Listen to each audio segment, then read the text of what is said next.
delicious peels. This is John Burke. He spends all day at work trying to show people how mandarins work. Do people need my services?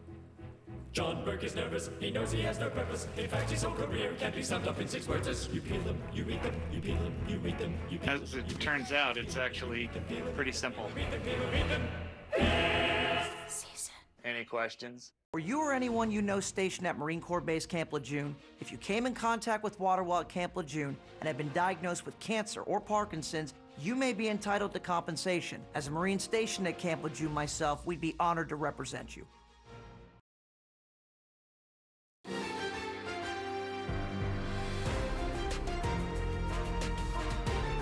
This is KCAL News Mornings. Welcome to KCAL News at 11 on CBS Los Angeles and streaming on CBS News Los Angeles. I'm Christine Lazar. A heartbreaking scene in Panorama City. 2 innocent people are dead after a violent crash with a suspect that police had been chasing.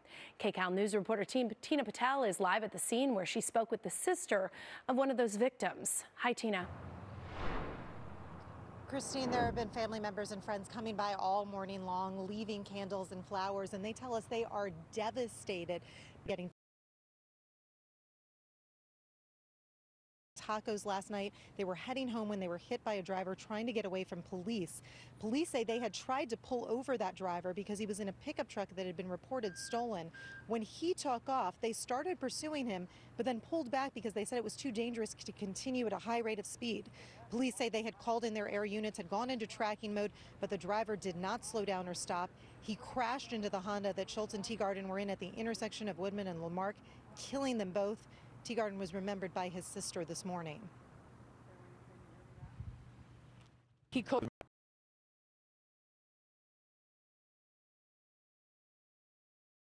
And that's Chief Moore. We understand what happened, but he said policy went, by the way, tried to custody at truck. Go live now.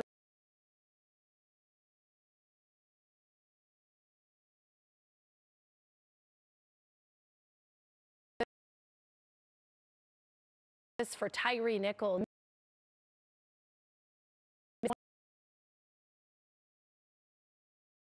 29-year-old who was beaten by police after a traffic stop, and he later died. Vice President Kamala Harris is there. So is Reverend Al Sharpton. He'll give the eulogy. George Floyd's brother, Philanice Floyd, is attending, as well as Tamika Palmer. She's the mother of Breonna Taylor, who was fatally shot by police in her Louisville, Kentucky apartment. And nationwide protests have called for an end to police violence after video of those officers beating Nichols was released. There they are. At least 5 officers in the case are being charged with murder, and several Memphis first responders have been fired. 4 of the 5 fired officers, they'd been reprimanded or suspended in the past. Today, the FBI searched President Biden's Delaware home for a second time. It's part of the investigation into the mishandling of classified documents. Several documents were found in the president's home and former office. His lawyer says today's search was planned. It's not clear if any more documents were found at his residence. And taking a live look at Washington, D.C. today, that's where President Biden and House Speaker Kevin McCarthy will meet to talk about raising the debt ceiling. McCarthy is requesting steep cuts to domestic programs and a trim to defense spending. The White House, however, has said they're not looking to make any cuts.